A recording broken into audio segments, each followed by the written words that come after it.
Millionaire sees his maid teaching his daughter to dance and invites her to a romantic dinner, but the soft sound of children's laughter echoed through the winter garden of Lancaster Manor, a melody that hadn't resounded through those glass and steel corridors for a long time. Alexander Lancaster watched hidden behind an ornate column as his daughter Sophie performed a clumsy spin, trying to imitate Emma Thompson's graceful movements. The scene in front of him looked like something out of an impressionist painting.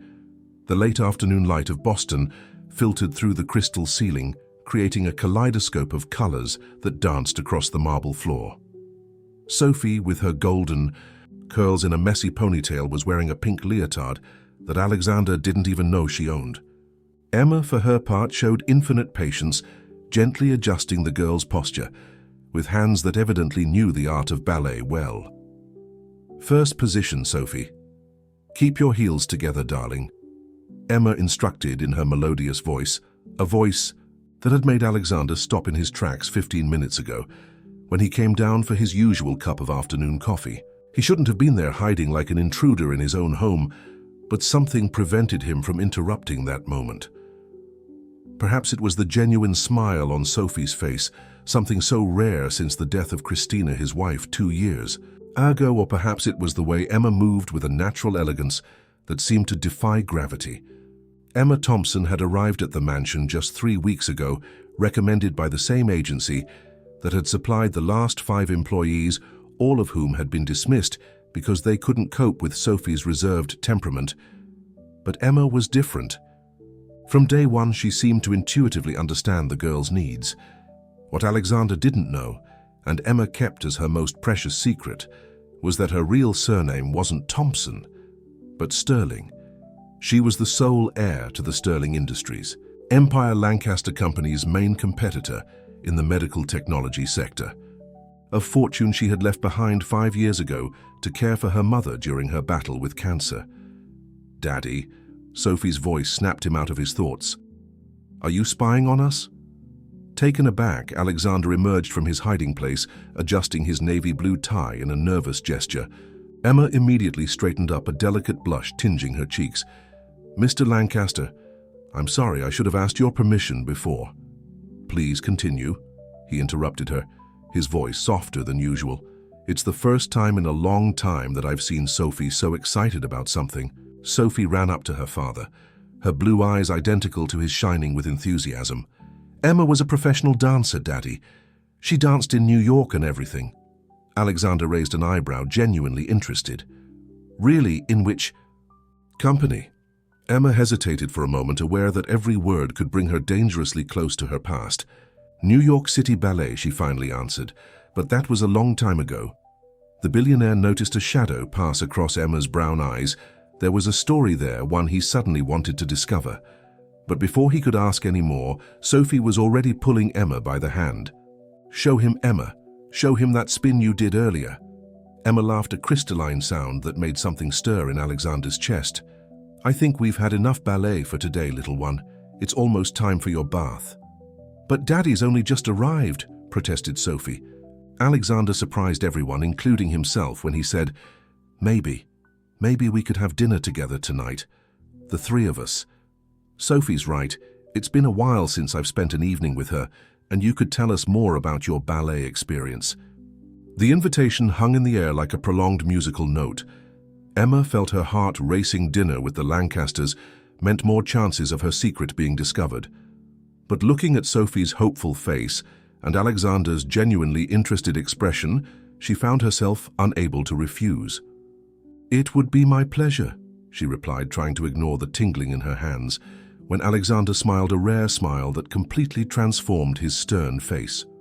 While Sophie celebrated and rushed to get ready for dinner, Alexander and Emma were momentarily alone in the winter garden. The setting sun cast elongated shadows across the rose bushes that Emma had helped to revive over the last few weeks. "Thank you," said Alexander, his voice low and sincere, "for bringing a little life back into this house." Emma just nodded, feeling the weight of her secrets like never before.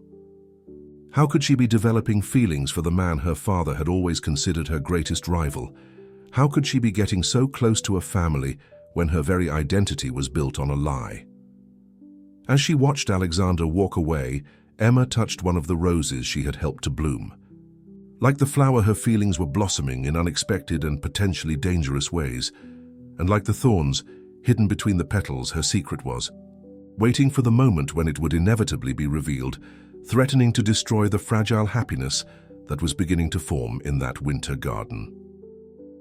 Dinner at the Lancaster mansion was served in the elegant main hall, where an immense crystal chandelier shed its golden light over the mahogany table. Emma felt out of place, wearing her simple navy blue dress as she sat at the table with Alexander, who maintained his impeccable posture in his tailored suit, and Sophie, who had insisted on wearing her ballet tights under her dress. "So, Emma, tell us more about your career at New York City Ballet." Alexander began the conversation as the first course was served. His tone was genuinely interested, but for Emma every question was like walking through a minefield. "I started very young," she replied, choosing her words carefully. "I danced for 10 years, mainly supporting roles in productions like Swan Lake and Giselle." Sophie, who had barely touched her soup, leaned forward with sparkling eyes. "Did you wear those point shoes, the pink ones?" Emma smiled, grateful for the innocence of the question. "Yes, and I still have a pair as a souvenir." "What made you leave ballet?" Alexander's question was direct, his blue eyes fixed on her with an intensity that made her heart race. "My mother fell ill," Emma replied, and this part at least was true. "She needed full-time care, and I was her only family." What she didn't mention was that, like Caroline Sterling, she had abandoned not only ballet, but also her position as heiress to Sterling Industries. Her father, Richard Sterling, had never forgiven her for choosing an artistic career over following in his footsteps in business.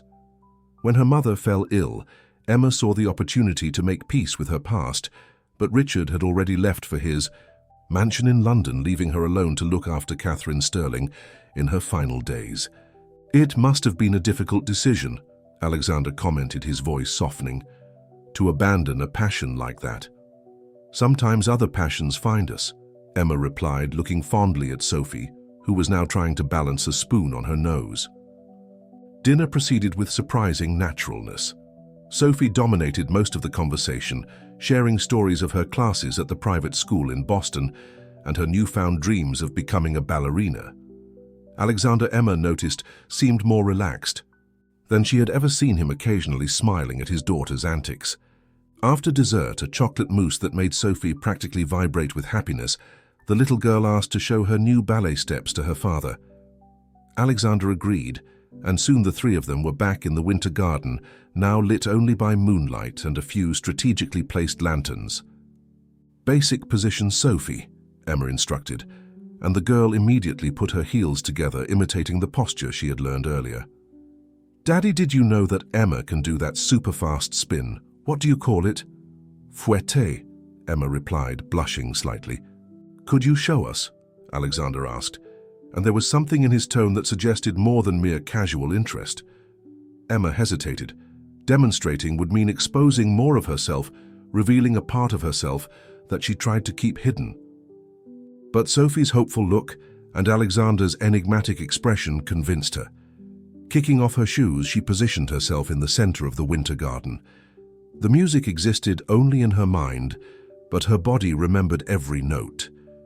With studied grace, she executed a series of perfect spins, her hands flowing like water, her feet moving with precision acquired through years of practice.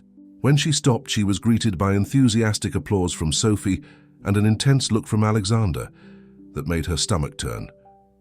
"That was extraordinary," he murmured, stepping closer. "You clearly haven't lost your talent."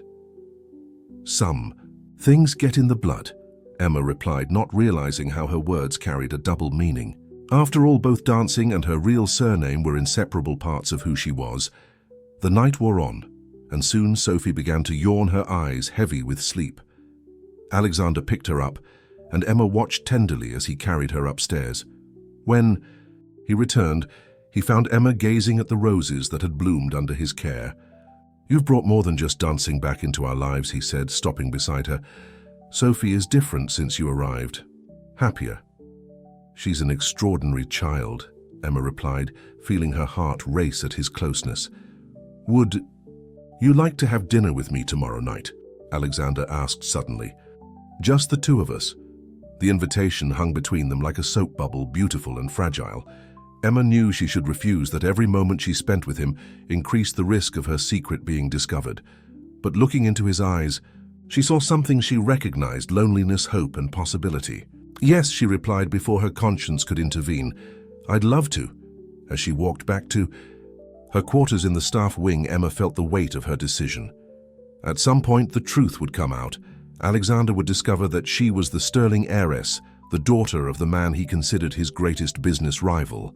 But at that moment, under the moonlight that filtered through the glass roof of the winter garden, Emma allowed herself to dream of the possibility that some secrets could be forgiven in the name of love. Emma remained restless. Throughout the following day, her thoughts divided between the anticipation of dinner with Alexander and the growing weight of her true identity. As she organized Sophie's belongings after yet another impromptu ballet lesson, her hands trembled slightly as she folded the little pink leotard. "You look different today," observed Sophie, who was swinging her legs while sitting on her princess bed. "Is it because of dinner with Daddy?" Emma froze for a moment. "How do you know about that?" "I overheard him talking on the phone to Chef Marcus about a special menu." Sophie smiled, her eyes shining with a wisdom beyond her years. "He never does that, not even when those important business people come to dinner." Sophie's innocent comment made Emma feel a twinge of guilt. Important business people like her own father, Richard Sterling, who would surely disapprove of this situation completely. The afternoon passed like a blur, and before she knew it, Emma was in her small room in the staff wing, staring at her limited closet. After several minutes of indecision, she opted for a simple but elegant red dress, one of the few pieces she had brought from her previous life. At 7 o'clock sharp, she found Alexander in the winter garden, which had been transformed. Dozens of lanterns hung from the glass ceiling, creating a private sky of golden stars. A single table was set up in the center, surrounded by roses in full bloom. "You look stunning," Alexander said softly, his eyes roaming over the red dress with barely concealed appreciation. "The place is magical," Emma replied, trying to draw attention away from herself. "I've never seen the garden like this." "Sophie told me that the roses are your work," he commented, pulling out the chair for her. "Apparently you have a gift for bringing things back to life." Dinner began with a melt-in-your-mouth asparagus soup, followed by a main course of grilled salmon with herb sauce. The conversation flowed naturally, and Emma found herself sharing stories from her days at the ballet, carefully edited to omit any reference to her true identity. "I never really understood why you chose to work as a governess," Alexander commented over dessert, a delicate crème brûlée. "With your talent and experience, you could be teaching at a prestigious dance academy." Emma lowered her eyes to her plate. "Sometimes we need a fresh start. After my mother passed away, staying in New York brought back too many memories." "I understand that better than you think," Alexander replied, his voice softening. "After Christina died, I considered selling everything and starting over somewhere else. But Sophie needed stability." "She's an extraordinary girl," Emma said sincerely. "So resilient and full of life." "Thanks to you," Alexander leaned forward, his intense eyes fixed on hers. "You've brought something back to this house that I thought I'd lost forever." Emma's heart raced as he gently covered her hand with his on the table. The touch was electric, sending shivers down her arm. "Alexander, dance with me," he interrupted softly, standing up and holding out his hand. Before she could, protest soft music began to play Tchaikovsky. She recognized immediately. Alexander led her to the center of the garden, and his arms wrapped around her with surprising naturalness. "I didn't know you danced," Emma murmured as they moved in. "Perfect sync." "Christina made me take lessons before our wedding," he smiled at the memory. "She said she wouldn't marry a man who didn't know how to properly lead his wife in a waltz." As they danced under the twinkling lanterns, Emma felt her heart break a little more. Every movement brought them closer together, not just physically, but emotionally, making the truth she was hiding all the more devastating. "There's something about you, Emma," Alexander murmured, his face dangerously close to hers. "Something that makes me want to know your every secret." Panic flared in her chest, but before she could react, his lips found hers. The kiss was soft, hesitant at first, as if he too was surprised by his own boldness. Emma knew she should pull away, but her body betrayed her, responding to the kiss with an intensity that frightened her. When they finally broke apart, panting, Emma saw something in Alexander's eyes that terrified her even more than his secret hope. Hope for a future, for a chance at love again. "I should go," she whispered, taking a step back. "It's late, and Sophie has an early lesson tomorrow." "Emma, wait." Alexander tried to hold her, but she was already moving away. "Good evening, Mr. Lancaster," she said formally, using her title for the first time in weeks. As she ran back to her room, Emma felt tears burning her eyes. In her mind, her father's voice echoed, reminding her of all the times he had called the Lancasters enemies of the sterling. How could she be falling in love with the man her father despised the most? That night, lying in her bed, Emma made a decision. She had to tell Alexander the truth before the feelings between them grew even stronger. But as she planned how she would reveal her secret, she couldn't imagine that other events were already in motion, events that would make her confession much more complicated than she could have foreseen. The morning after the kiss in the winter garden, Emma woke up to the sound of her phone vibrating insistently. The number was familiar, her former assistant at Sterling Industries, Rachel. Her stomach contracted as she answered the call. "Caroline." "I mean Emma," Rachel whispered urgently. "Your father is in Boston. He's looking for you." The news hit Emma like a punch in the gut. Richard Sterling had rarely left London since his wife's death, and his presence in Boston could only mean one thing: trouble. "How did he find out?" Emma asked, her voice trembling as she stood up and began pacing the room. "He saw your picture at a charity event at the Boston Globe. You were in the background with Sophie Lancaster. He recognized you immediately." Emma closed her eyes, remembering the event the week before. Sophie had insisted that she accompany her during a school dance performance. A photographer from the newspaper was present, and now her carefully constructed disguise was about to crumble. "He's furious, Emma," Rachel continued. "He's threatening to expose everything, your identity, the money you donated to charities, before you disappeared everything." Before Emma could reply, she heard knocks on her door. "Emma, are you awake yet?" It was Alexander's voice. "I have to go," she whispered into the phone. "Thanks for the warning, Rachel."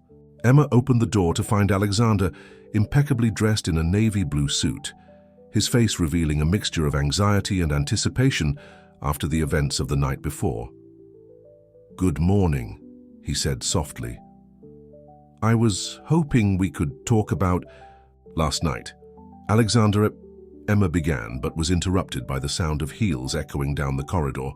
"Mr. Lancaster," the head housekeeper, Mrs. Porter, appeared, panting. "Richard Sterling is in the main lobby. He insists on speaking to you immediately." The blood drained from Emma's face. Alexander frowned, clearly irritated by the interruption. "Sterling, what could he possibly want?" Alexander muttered, more to himself than to the others. "We have no unfinished business." "He mentioned something about his employee," Mrs. Porter added, casting a curious glance at Emma. The corridor seemed to shrink around Emma, as Alexander turned to her, confusion evident on his face. "Do you know Richard Sterling?" Before Emma could answer, her father's authoritative voice echoed down the corridor. "Ah, there you are, Caroline, or should I say, Emma Thompson." Richard Sterling emerged from the corner of the corridor, his imposing figure in an impeccable Italian suit. His eyes, identical to Emma's, shone with a mixture of triumph and disappointment. "Dad!" Emma whispered the word, escaping her lips before she could stop it. Alexander took a step back, his eyes alternating between Emma and Richard. "Dad, Emma, what is he talking about?" "Allow me to clarify," Richard interjected, his voice cutting. "Your lovely maid is actually Caroline Sterling, my daughter, and heiress to Sterling Industries, although she preferred to abandon her responsibilities to dance ballet and apparently now work as a nanny for my greatest rival." The silence that followed was deafening. Emma watched understanding spread across Alexander's face, followed quickly by something that broke her heart: betrayal. "All this time," Alexander muttered, his voice laden with disappointment, You lied about everything. Not about everything, Emma pleaded, taking a step towards him. My feelings for Sophie, for you. No, Alexander interrupted, her holding up a hand. Don't you dare. Alexander, please let me explain. Emma tried again, tears starting to form in her eyes. Mr. Lancaster to you, he corrected coldly, and Emma felt as if she'd been slapped. Mrs. Porter, please escort Miss Sterling or Thompson or whatever her name is to her chambers to collect her belongings. Your services are no longer required. Daddy, Sophie's small voice made everyone turn around. The little girl was standing at the end of the corridor, still in her unicorn pajamas, looking at the scene with frightened eyes. Why is Emma crying? Emma felt her heart break even more as she saw the confusion on the face of the child she had learned to love as if she were her own daughter. Sophie, darling, she began, but Alexander interrupted her again. Sophie, go back to your room now. But Daddy. Now, Sophie. The girl recoiled, startled by her father's harsh tone, before running back to her room. Emma could hear her sobs echoing down the corridor. Well, Richard Sterling smiled with satisfaction. It looks like my work here is done. Caroline, the car is waiting. It's time for you to resume your place in the company and in society. No, Emma replied, straightening her shoulders. You may have destroyed it, Dad, but you're not going to control my life again. You don't have a choice, Richard growled. Either come back with me, or I'll expose everything, including how you donated millions in company shares to charity before disappearing. The board would love to hear about it. Emma took one last look at Alexander, hoping to find some trace of the man who had kissed her the night before, but found only a cold mask of indifference. I'll collect my things, she finally said, her voice breaking.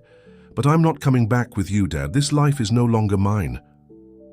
As she followed Mrs. Porter back to her room, Emma could feel her world crumbling around her.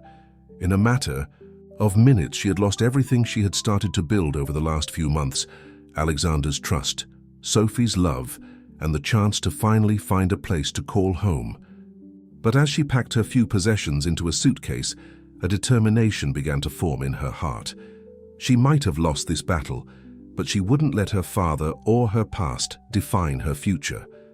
Somehow, she would find a way to prove to Alexander that her love was true, even if it meant facing her father and the entire Sterling Empire. The sun had barely risen when Emma left Lancaster Manor, her small suitcase dragging on the gravel path. Behind her, the windows of Sophie's room were lit.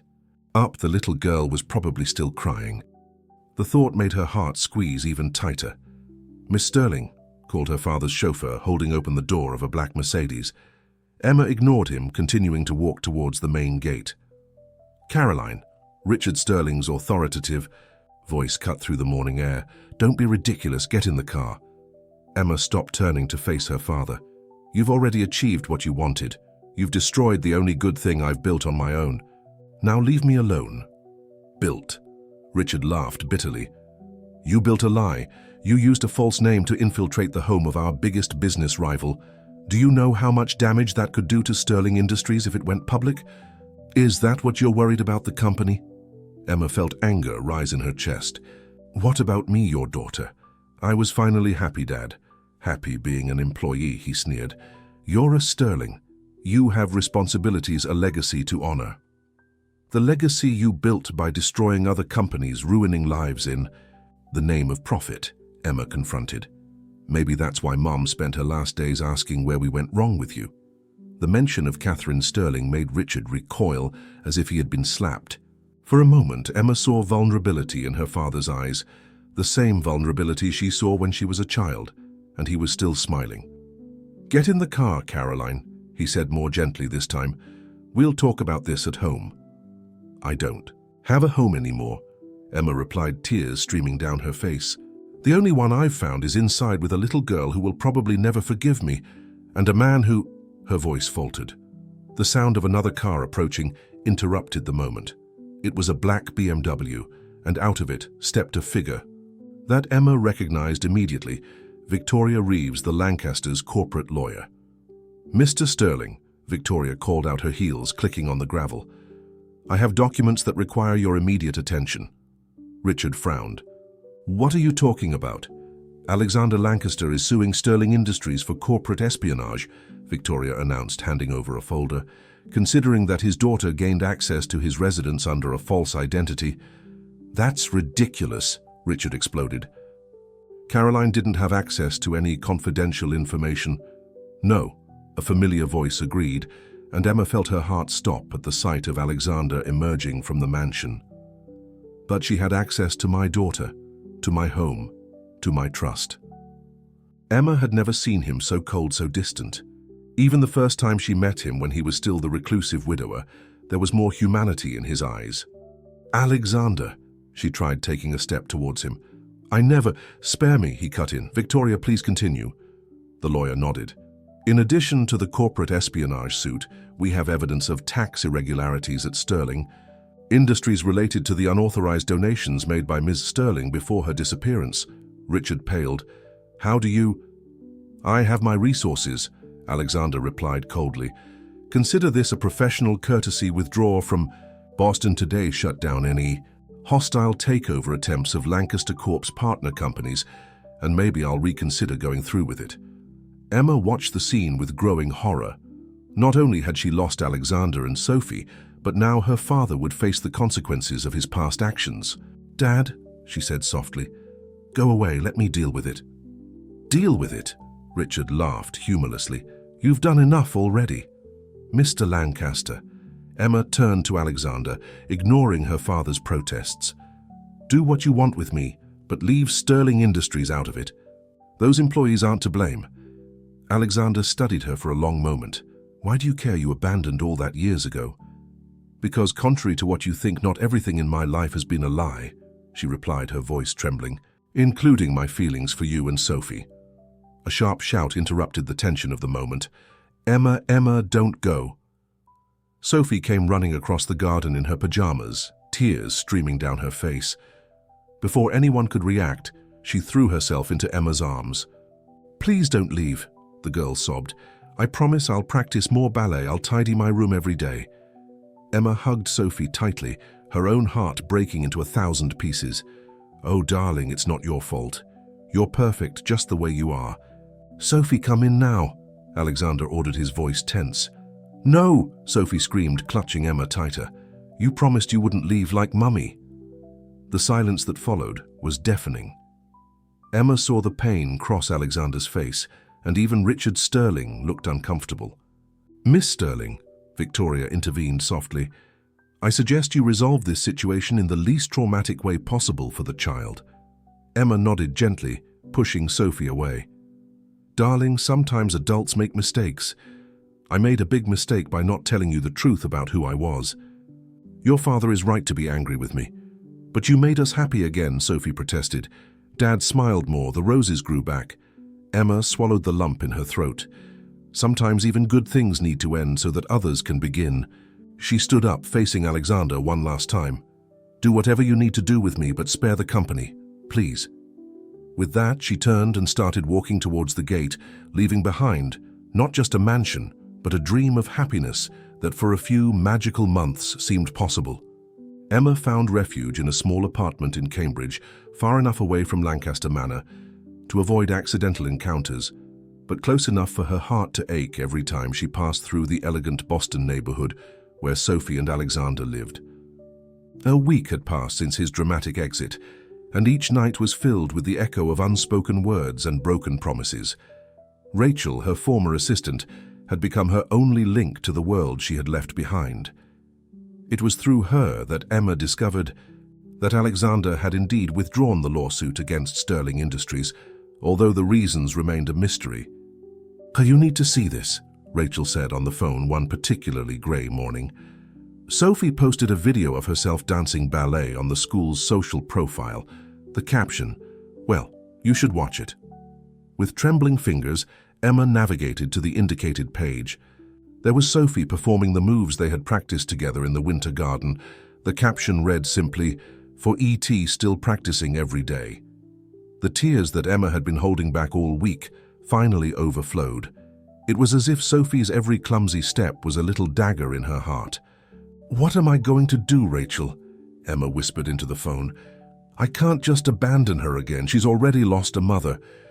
Maybe it's time to fight, Rachel suggested. I have something that might help.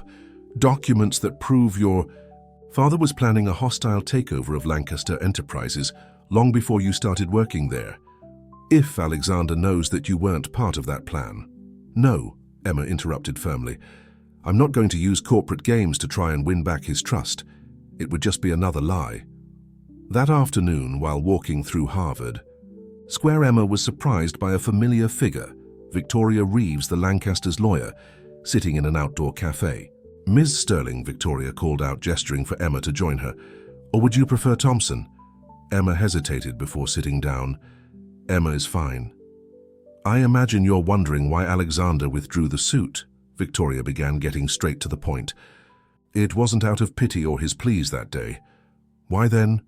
Sophie refuses to speak to him, Victoria revealed, stirring her coffee thoughtfully. She spends her days locked in her room practicing the ballet steps you taught her. The only time she showed any emotion was when she found out that Alexander was planning to sue you and your father. Emma felt her heart squeeze. She shouldn't have to suffer for my mistakes. No, Victoria agreed, just as you shouldn't have to carry the weight of your father's mistakes alone. What do you mean? Victoria slid a folder across the table. I found this during the preliminary investigation. Your father had been planning to destroy Lancaster Enterprises for years. Hiring the agency that recommended you as a housekeeper was no coincidence. It was orchestrated by him. Emma felt her blood run cold in her veins. Are you saying that you were a piece in his game without knowing it? Victoria added. The question is, what are you going to do with this information? Emma stared at the folder, its contents provoking a storm of contradictory emotions. Why are you showing me this? Because in 15 years of working with Alexander, Lancaster, I've never seen him so alive as during the months you were at the mansion, Victoria replied with surprising sincerity. And because a little 8-year-old girl deserves to know that not all the adults in her life are just going to disappear. Emma spent the next few hours on a bench in Harvard Yard, leafing through the documents Victoria had left behind. Each page revealed more about her father's elaborate plan to use his own daughter as a pawn in his corporate vendetta. As the sun began to set, Emma had made her decision. She picked up her phone and, with trembling fingers, typed a message to Alexander. I need to show you something. Not for me, but for Sophie, and for the truth that we both deserve. The reply took what seemed like an eternity, but finally arrived. Tomorrow, 10 a.m. at Victoria's office. That night, Emma hardly slept. Her dreams were filled with images of the winter garden, Sophie's smile, and Alexander's eyes, first full of affection, then betrayal. When dawn finally came, she was determined to do the right thing, even if it meant losing everything again. What she didn't know was that at that very moment, Sophie was sitting on the edge of her bed at Lancaster Manor, clutching the ballet slipper. Emma had left behind while Alexander watched his daughter from the doorway, his own heart torn between the anger of betrayal and the pain of seeing his family fall apart once again. The truth was about to come out, but would it be enough to heal the wounds that lies and secrets had caused? Emma took a deep breath, preparing herself for the confrontation that could either destroy or redeem everything she loved most. Fate had intertwined their lives in unexpected ways, and now it was up to her to prove that sometimes true love springs from even the most unlikely circumstances, and that some lies, however painful, can lead to even deeper truths. The Lancaster Company's headquarters occupied an imposing skyscraper in Boston's financial center, its mirrored windows reflecting that morning's autumn sky. Emma nervously adjusted the briefcase in her hands as she crossed the marble lobby, aware of the curious stares that followed her. After all, the drama involving the Sterling heiress and the Lancasters had become the most talked about subject in the city's business circles. Victoria was waiting for her on the 40th floor, her office, offering a panoramic view of Boston Harbor. He'll be here soon, the lawyer informed her, indicating a chair for Emma. Are you ready? Emma nodded, even though her heart was hammering against her ribs. The minutes dragged on like hours until the door finally opened, revealing Alexander. He looked tired, with small shadows under his eyes that betrayed a bad night's sleep. Miss Sterling, he greeted formally, keeping close to the door as if planning a quick exit. The documents Emma brought are quite revealing. Victoria began taking control of the situation. Richard Sterling has been planning a hostile takeover of Lancaster Enterprises for years. The staffing agency that recommended Emma or Caroline was bought by a subsidiary of Sterling Industries months earlier. Alexander frowned, his eyes finally meeting Emma's. "Did you know that?" "No," Emma replied, her voice steady, despite the trembling in her hands. "I found out yesterday from Victoria, my father. He used me as a pawn in his game just as much as he tried to use you. Why should I believe you now?" Emma opened the folder, spreading documents out on the table. "Because I have proof, not just of his plans, but also of the donations I made before he disappeared. Every penny went to art and education, foundations including one that helps children traumatized by parental loss." Alexander examined the papers in silence, his expression unreadable. "Sophie hasn't slept properly since you left," he finally said, his voice low. "She spends hours practicing those ballet steps, as if that could bring you back." "I'm sorry," Emma whispered, tears burning her eyes. "I never meant to hurt you.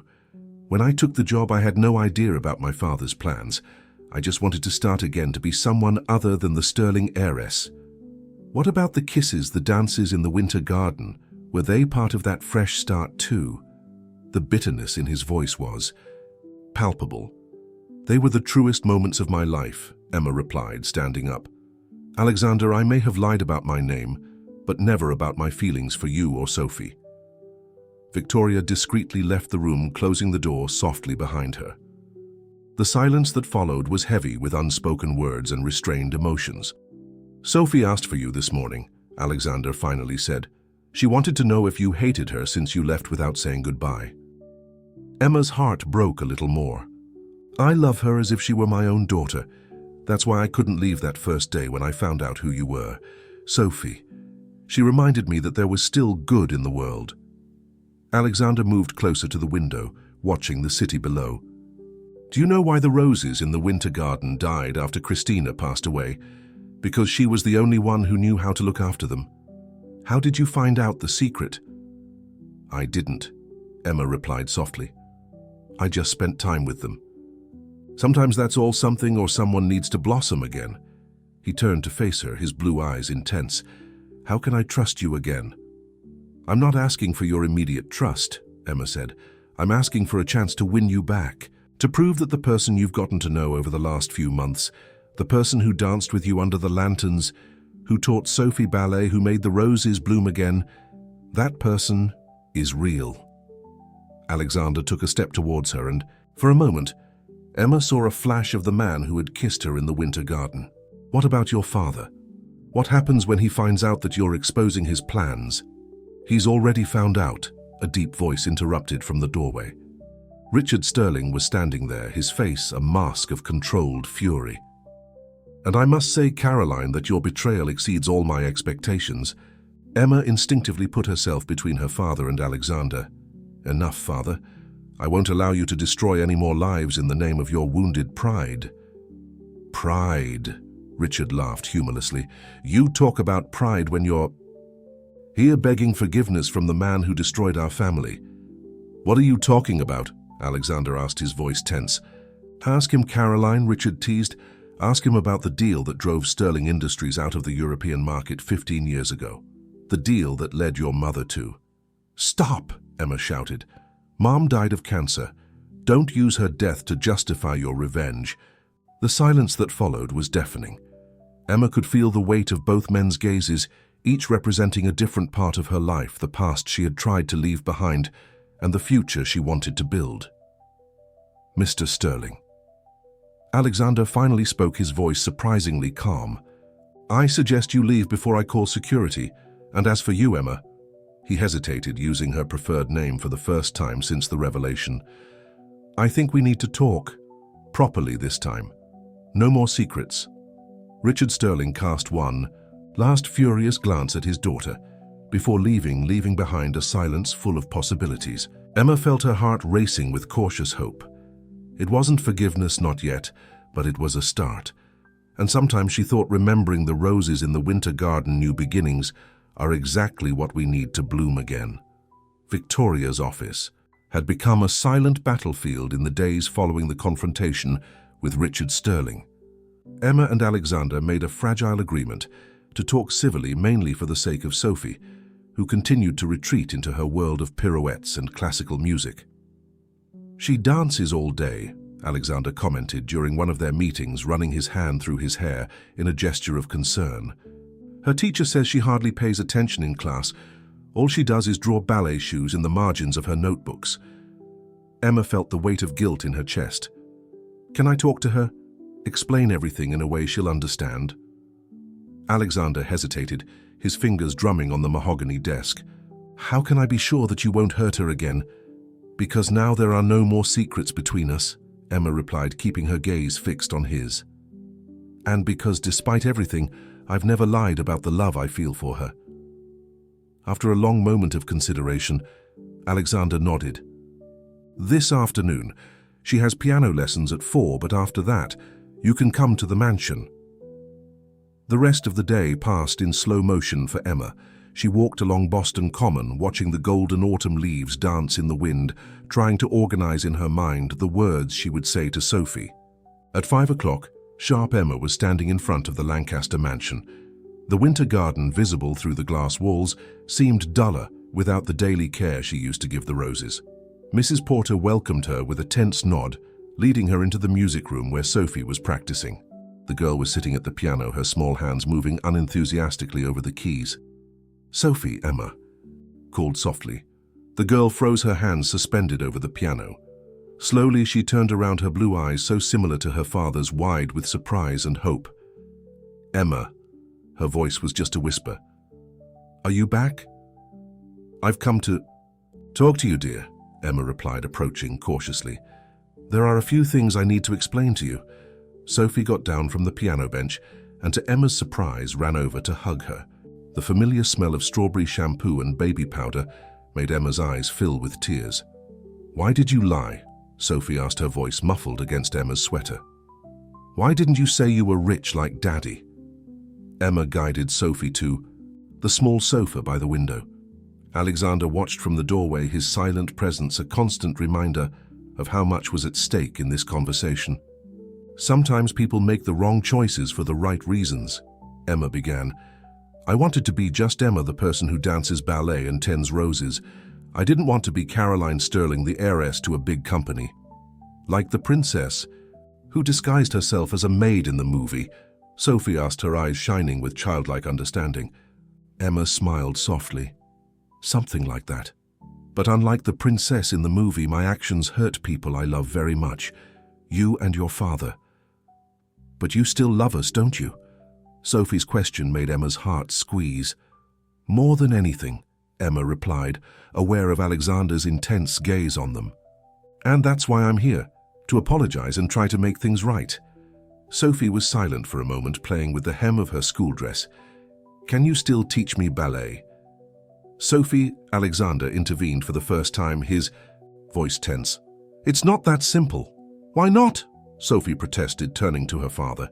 "Emma said she was sorry. And you always say we should forgive when someone really apologizes." The childish argument caught Alexander off guard.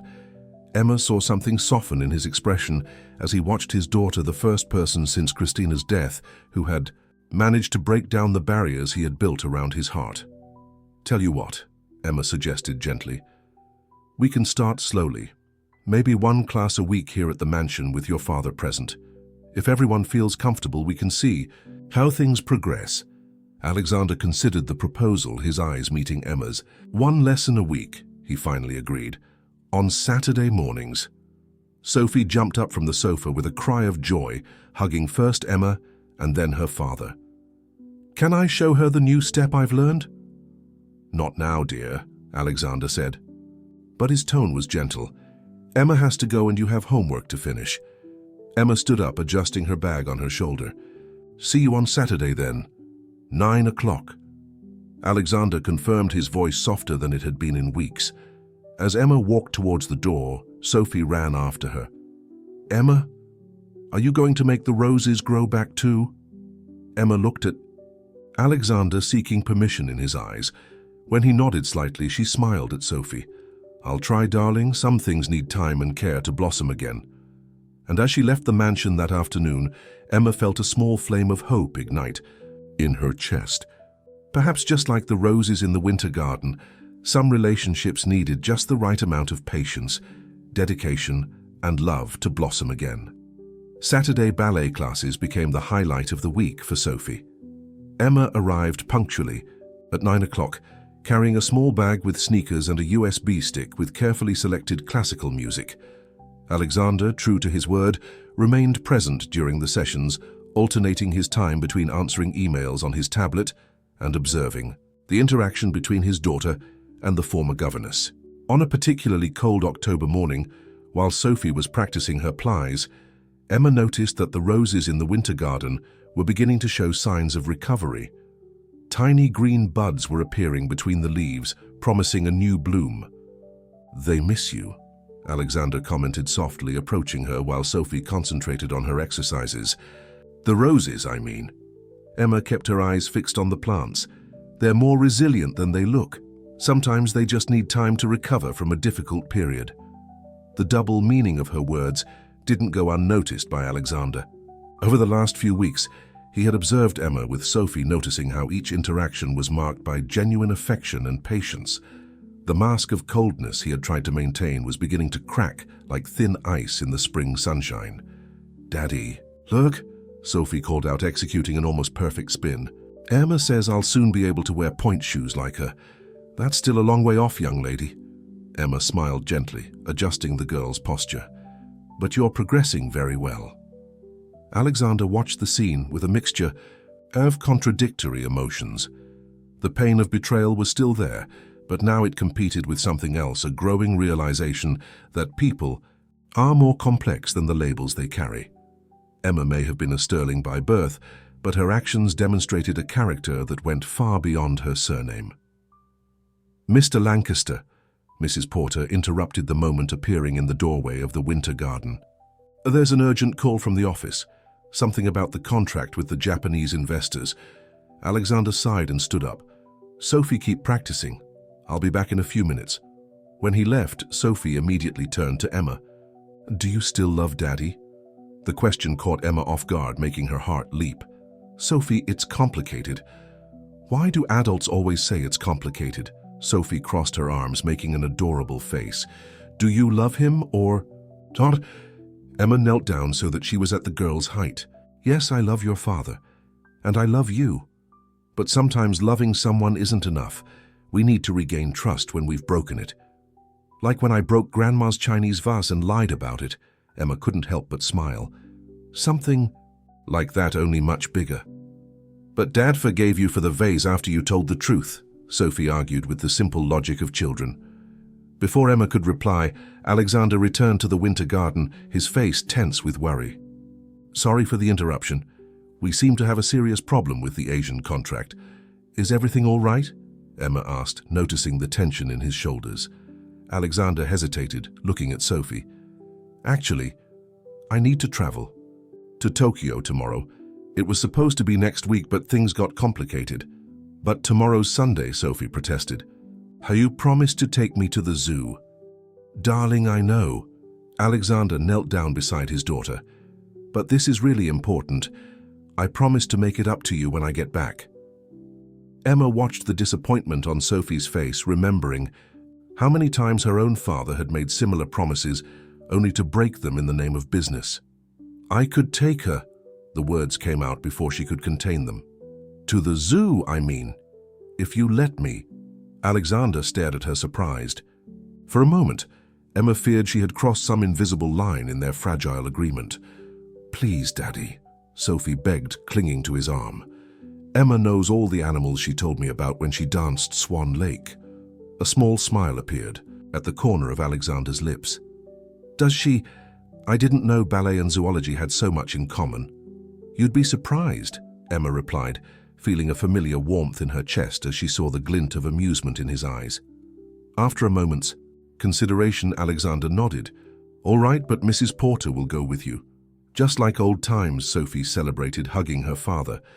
As they finished class that day, Emma noticed that something had subtly changed in the atmosphere between her and Alexander. It was as if a small window had opened in a long-closed room, letting in a breath of fresh air. "Emma," Alexander called out to her as she was leaving. "Thank you for understanding about tomorrow and for offering to take Sophie." "No need to thank me," she replied softly. "Some promises are worth keeping even if they're not ours." Their gazes met for a moment, full of unspoken words and unexplored possibilities. Emma felt her heart race at the familiarity of that look, the same one she had seen so many times during the evenings in the winter garden. As she drove back to her apartment, Emma reflected on how small moments can sometimes mean more than big gestures. A blossoming rosebud, a perfected dance step, a look of understanding, all were signs that perhaps all was not lost. The roses in the winter garden were proving that. With patience and constant care, they were finding their way back to life. Perhaps Emma thought her relationship with Alexander could do the same. Franklin Park Zoo was particularly quiet on that fall Sunday, with few families scattered along the winding paths between exhibits. Emma watched Sophie run ahead of her, her pink coat swinging as she sprinted from one exhibit to the next, with Mrs. Porter following a few steps behind, keeping a watchful eye. "Emma, look, they're like the swans in your ballet," Sophie exclaimed, stopping in front of the waterbirds pond. Her eyes shone with the same intensity that Emma had known in the winter garden months ago. "Actually," Emma explained, adjusting Sophie's scarf against the autumn breeze, "Swan Lake was inspired by white swans, a bit different from these. But they're just as graceful, don't you think?" Mrs. Porter watched the interaction with an expression that had softened considerably since the beginning of the tour. The housekeeper, who had initially maintained a rigid and distant posture, was beginning to show subtle signs of approval. "Miss Emma," Sophie asked as they walked towards the big cats area, "why can't you and Daddy go back to the way things were before?" The question caught Emma off guard, making her heart squeeze. "It's complicated, darling. Sometimes when adults hurt each other, even unintentionally, it takes time to—" "Daddy!" Sophie suddenly shouted, running forward. Emma froze at the sight of Alexander Lancaster standing next to the lion exhibit, still wearing the suit he would probably wear on his flight to Tokyo. His eyes met hers over Sophie's head, who was now clinging to his waist. "I thought you were on your way to the airport," Emma managed to say, her heart hammering against her ribs. "The flight was delayed due to technical problems," he explained, settling Sophie in his arms. "I have a few hours before the new takeoff and—" He hesitated. "I wanted to see how the tour was going." Mrs. Porter, showing admirable discretion, suggested taking Sophie to see the penguins, leaving Emma and Alexander alone for the first time since the revelation of her true identity. "You didn't just come for the delayed flight, did you?" Emma asked softly, watching a lazy lion lounging in the sun. Alexander sighed, running his hand through his hair in a gesture that Emma had learned to recognize as a sign of nervousness. "No. Actually, I've been thinking all morning about something Sophie said yesterday." "What?" "That some promises are worth keeping," he quoted Emma's words, "and that sometimes adults overcomplicate simple things." Emma felt a reluctant smile appear on her lips. "She's wiser than all of us." "I've been thinking a lot over the last few weeks," Alexander continued, turning to face her, "about forgiveness, second chances, and how sometimes we find light in the most unexpected places." "Alexander, let me finish," he asked gently. "When Christina died, I thought I'd lost my last chance at happiness. I built walls around myself, around Sophie, convinced that it was the only way to protect us. And then you came along with your ballet lessons and your way with roses, and without realizing it, you started to break down every one of those walls." Emma felt tears forming in her eyes. "I never meant to hurt you. When I found out who you were, it was too late. I had already fallen in love with that little girl who danced awkwardly in the winter garden, and her father, who watched her from the sidelines thinking no one would notice." Alexander took a step towards her, reducing the distance between them. "Do you know what else Sophie told me? That when you talk about dancing, your eyes sparkle in the same way as when you look at us, and that maybe just as roses need time to bloom again, some people do too." "And what do you think about that?" Emma asked, her heart racing at his closeness. "I think maybe it's time to let the roses bloom again," he replied, his hand finding hers. "If you're willing to be patient with a stubborn widower and his dancing daughter." The moment was interrupted by an excited cry from Sophie, who came running back with Mrs. Porter. "Daddy, Emma, the penguins were swimming. It was amazing." Alexander didn't let go of Emma's hand, as Sophie enthusiastically described her. Visit to the penguins, and Emma felt a wave of hope warm her chest. There in the middle of Boston Zoo, surrounded by animals and children's smiles, something new was beginning to blossom, something as delicate as the rosebuds in the winter garden, but just as promising. News of Alexander's unexpected visit to the zoo spread quickly through Boston's business circles.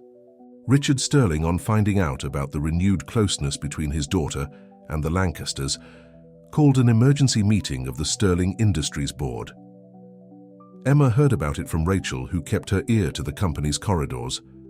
"Your father is planning something," Rachel warned during a hurried phone call. "He's been locked away with the corporate lawyers all morning." Meanwhile, at the Lancaster mansion, Saturday ballet classes had expanded to include Wednesday afternoons as well. Sophie flourished under Emma's constant tutelage, her movements becoming more graceful and assured by the day. Alexander, for his part, began to participate more actively in the classes, sometimes even attempting a few basic steps, much to his daughter's delight. "Daddy looks like a duck trying to dance." Sophie giggled as she watched Alexander struggle with a basic ballet position. "Hey, more respect for your economics teacher," he protested with a smile, something that was becoming more and more frequent on his face. Emma watched the scene with a mixture of joy and apprehension. The happiness she found with the Lancasters was constantly overshadowed by the knowledge of her father's dark plans. She knew she needed to tell Alexander about the goings-on at Sterling Industries, but she feared destroying the fragile trust they had rebuilt. "You look worried," Alexander commented after Sophie had gone upstairs to shower after class. They were alone in the winter garden, where the roses were continuing their slow but steady recovery process. "My father," Emma began, deciding that honesty was the only way forward. "He's up to something. Rachel, my old assistant, warned me about suspicious meetings with lawyers." Alexander nodded slowly, his expression becoming more serious. "I figured he wouldn't be quiet for long." Victoria also noticed unusual movement in Sterling Industries shares. "I'm sorry," Emma whispered, her fingers absent-mindedly stroking a rose petal. "It seems that no matter how hard I try to stay away from the corporate world, it always finds a way to affect us." "Hey," Alexander approached gently, turning her to face him. "It's not your fault. And this time we're ready. Together." The word "together" made Emma's heart leap. It was the first time Alexander had spoken of them as a unit since revealing his identity. "Alexander, I need to tell you something else." Emma took a deep breath. "Before I disappeared, I not only donated money to charity, I also transferred a significant amount of Sterling Industries shares to a trust in the name of Catherine Sterling, my mother." Alexander's eyes widened slightly. "What does that mean?" "It means that technically, as the administrator of my mother's estate, I control 30% of the company's shares. My father never found out. He assumed that I had only donated a small part of my own portfolio." A slow smile began to form on Alexander's face. "Emma Thompson Sterling, you're much more of a strategist than you appear." "I learned from the best," she replied with a small smile. "Growing up watching corporate battles has its advantages." "And what do you intend to do with this knowledge?" Emma hesitated for a moment. "Honestly, I don't know. I never wanted corporate power or control. I just wanted to be free to live my own life, dance, teach, love," Alexander added softly, his eyes meeting hers. "Yes," she replied, her heart racing at his closeness. "Especially that." The moment was interrupted by the sound of hurried footsteps. Mrs. Porter appeared at the entrance to the winter garden, her normally composed face showing signs of concern. "Mr. Lancaster, Miss Sterling, pardon me. Miss Emma Richard Sterling is on television. He's making an announcement about Sterling Industries." They quickly made their way to Alexander's office, where the TV was showing Richard Sterling in an impromptu press conference. "It is with great regret that I announce my retirement from the presidency of Sterling Industries," Richard declared, his expression carefully controlled. "And with even greater regret, I must inform you that my daughter Caroline Sterling is legally barred from assuming the presidency due to questionable actions involving the company's assets." Emma felt her legs go weak. Alexander immediately supported her, guiding her to a nearby armchair. "He's trying to force me to appear," she muttered, understanding her father's plan. "He wants to force me to publicly defend my right to the company." "And that's what you want?" Alexander asked softly. Emma looked at him, then at the open office door from where she could hear Sophie practicing her piano exercises downstairs. "No," she replied firmly. "I want this. This life, these people. Sterling Industries may have been my legacy by birth, but this," she gestured to the space between them, "is the legacy I've chosen for myself." Alexander took her hand, intertwining his fingers with hers. "Then we'll fight for it, together." And there, as Richard Sterling's voice continued, its calculated speech on television, Emma felt a certainty solidify in her heart. Some battles were worth fighting, not for power or money, but for the right to choose your own path and the people to share it with. Emma woke up the next morning to dozens of missed calls and unread messages on her cell phone. Richard Sterling's press conference had triggered a media storm with speculation about his whereabouts and his alleged misconduct in the family business dominating the financial headlines. "Sterling Industries lawyers have filed a lawsuit," Rachel reported during a hurried phone call. "They're trying to freeze all their assets, including Catherine's trust fund." Emma felt her stomach turn. Her father was playing all his cards, determined to force her to come out of the shadows and publicly face the battle for control of the company. "We need to act fast," Victoria declared during an emergency meeting in Alexander's office that afternoon.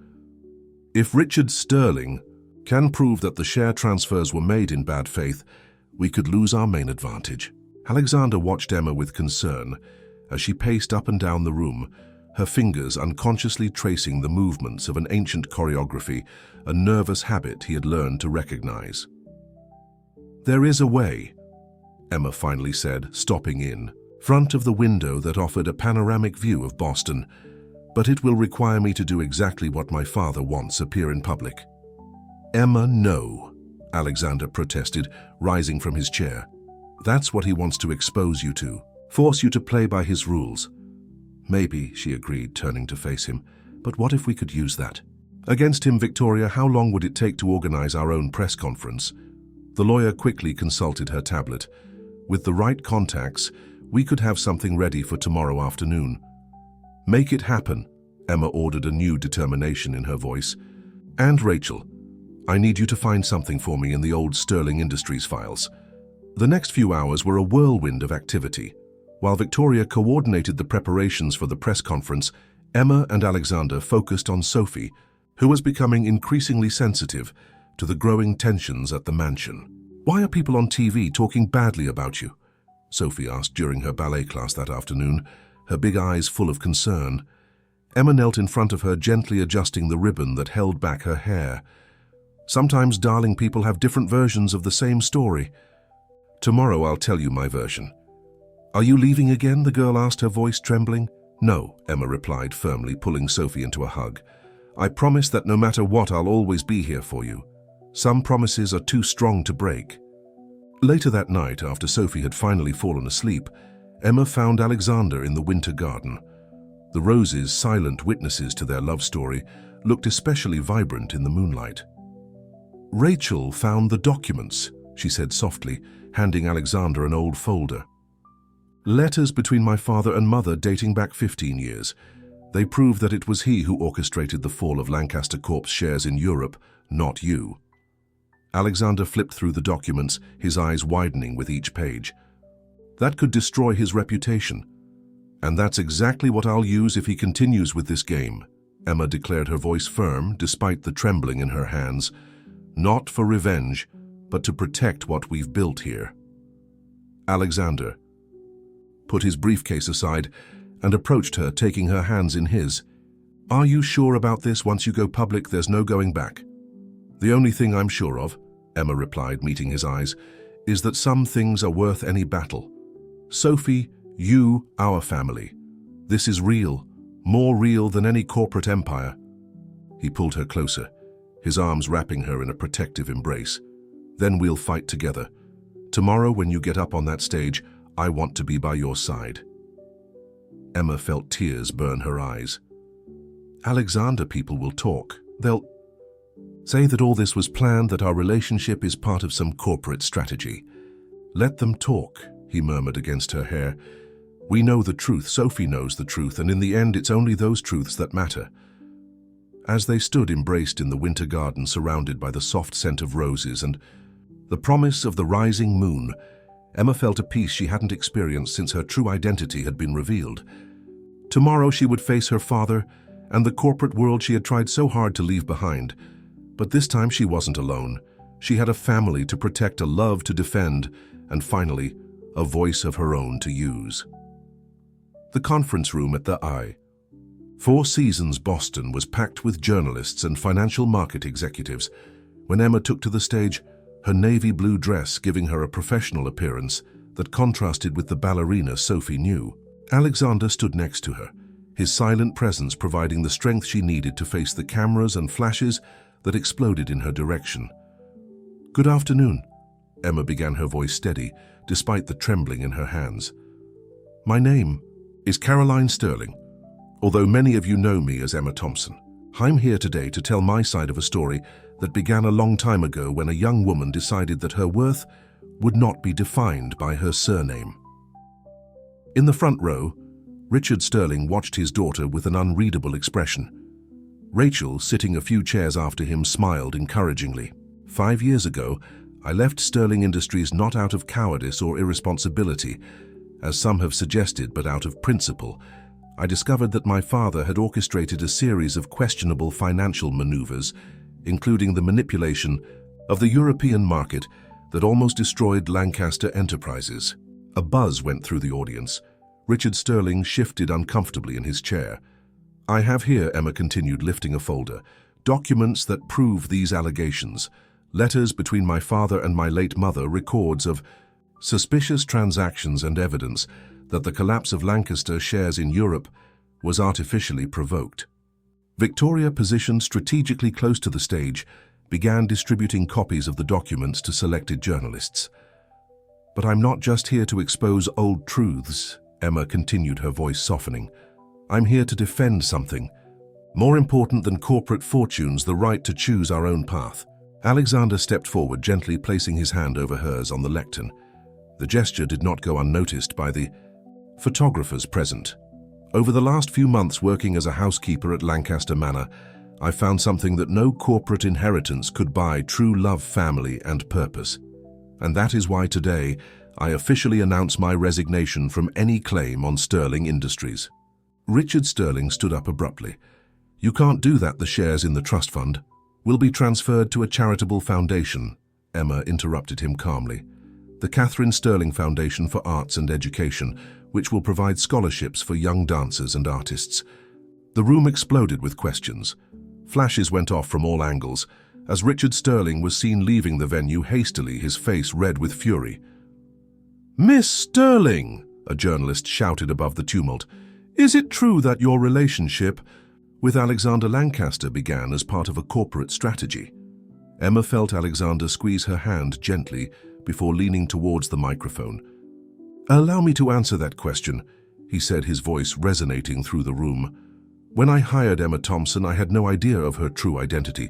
What I discovered instead was an extraordinary woman who brought life back into my home, joy to my daughter, and love back into my heart." The silence that followed was broken by a familiar sound, the sound of ballet shoes running across the carpet. Sophie, who was supposed to be with Mrs. Porter in the VIP area, came running down the center aisle. "Emma!" she shouted, climbing the stage steps with the grace of a little ballerina. "You promised you wouldn't leave." Emma knelt down, hugging Sophie as the cameras continued to roll. "And I won't, darling, never again." Alexander joined them, creating an image that would appear on the front pages of the next day's newspapers. The powerful CEO, the former heiress, and the little dancer united in an embrace that spoke louder than any press release. "Ms. Sterling," another reporter tried, "what will you say to the people who accuse you of abandoning your responsibilities?" Emma stood up, keeping Sophie close. "I'll say that there are different kinds of responsibility, and that sometimes the most responsible act we can do is to follow our heart and fight for what we believe in." As they left the stage under a new wave of flashbulbs and questions, Emma caught a glimpse of Rachel, smiling through the crowd, holding an envelope containing her latest contribution documents that would definitively prove Richard Sterling's involvement in questionable corporate practices. But that was for another day. At that moment, as they walked towards the waiting limousine, Emma was focused only on the warmth of Alexander's hand in hers and Sophie's radiant smile. "Will the Roses like this story?" Sophie asked innocently as they settled into the car. Emma exchanged a meaningful glance with Alexander. "I think the Roses knew about this story all along, dear. They just waited patiently for all of us to find out too." And as the limousine pulled away from the Four Seasons, leaving behind a media storm and years of corporate secrets, Emma felt a peace she hadn't experienced since her days as a dancer. She had found her true dance not on the stages of New York, but in the simple moments with her new family in the Winter Garden, where the roses continued to bloom, silent witnesses to a love that overcame names, fortunes, and lies. 3 months after the press conference that changed everything, the Winter Garden of Lancaster Manor was unrecognizable. The roses, now in full bloom, created a kaleidoscope of colors that reflected off the glass panels, painting dancing shadows on the marble floor. It was a particularly significant Saturday morning, the day of Sophie's first ballet performance. Emma was adjusting Sophie's pink tutu, while Alexander watched from the doorway, his smile reflecting the pride he felt. The little dancer was nervous, her restless hands repeatedly smoothing the delicate fabric of her costume. "What if I forget?" "The steps," Sophie whispered, her blue eyes wide with worry. "Impossible," Emma replied softly, adjusting a loose strand of the perfectly made bun. "Do you know why? Because the dance is already in here." She gently touched Sophie's heart. The transformation over the last few months had been remarkable. Sterling Industries, now under new management, after the forced resignation of Richard Sterling, was recovering from the scandals. The Catherine Sterling Foundation for Arts and Education had already awarded its first scholarships, and Emma found deep satisfaction in seeing young talents realize their dreams. "The auditorium is full," Mrs. Porter announced, entering the Winter Garden. Her expression, once so formal, now carried a genuine warmth. "And I have a surprise for our little ballerina." Rachel entered soon after, carrying a bouquet of white roses. "Straight from the garden?" She smiled, handing the flowers to Sophie. "For good luck." The performance was to take place in the auditorium of the Boston Arts Academy, where Emma now taught ballet twice a week. The decision to return to dancing and teaching had been natural, like breathing. But now it was different. It was no longer Caroline Sterling trying to escape her father's expectations, nor Emma Thompson hiding her true identity. She was simply herself, complete in all her complexities. "It's time," Alexander announced, checking his watch. On the way to the auditorium, Emma reflected on how their lives had changed. Richard Sterling had moved permanently to London, his last emails demonstrating, if not regret, at least a belated understanding of his daughter's choices. The headlines about the Sterling-Lancaster scandal had gradually been replaced by news about the charitable foundation and its initiatives. The auditorium was indeed packed, as Mrs. Porter had said. In the front row, Victoria was smiling as she reviewed some documents probably related to the foundation's latest expansion. Next to her, several of the young scholars were chatting animatedly, their eyes shining with the same passion for dance that Emma recognized in herself. "Ready, little dancer?" Emma asked Sophie backstage, adjusting her tiara one last time. "Almost," Sophie replied, biting her lip nervously. "Emma, after I dance, can I call you Mommy?" The world seemed to freeze for a moment. Emma felt tears forming in her eyes as she looked at Alexander, who had silently approached. "Sophie." "And I talked about it," he said softly, placing a hand on her shoulder. "If you want to." "Nothing would make me happier," Emma managed to reply through her tears, pulling Sophie into a tight hug. "Great," Sophie exclaimed, her nervousness momentarily forgotten. "Because Dad has a question for you too. Don't you, Daddy?" Alexander let out a surprised laugh, his face blushing slightly. "Sophie, that wasn't the plan." "Plans change." The girl shrugged with a wisdom beyond her years. "Like when Emma was Emma Thompson, and then she became Emma Sterling, and now she's going to be Emma Lancaster."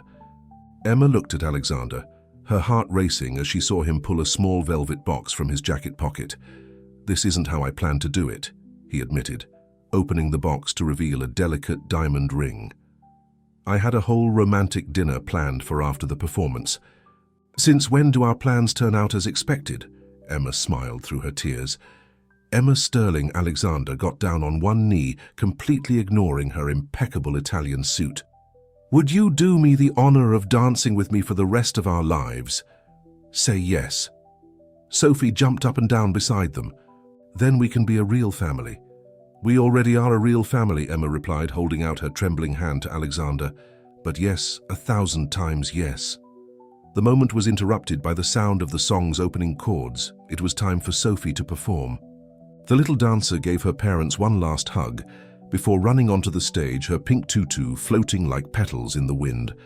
As they watched Sophie perfectly execute every move they had practiced, Emma felt the familiar weight of the ring on her finger and Alexander's comforting presence at her side. The roses in the winter garden had only been the beginning, a symbol of how love, when nurtured with patience and truth, can bloom in the most unexpected places. And there backstage, in an auditorium in Boston, as her future daughter danced under the stage lights, Emma finally understood sometimes the happiest endings start with a lie, but they only become real when we find the courage to embrace our deepest truth.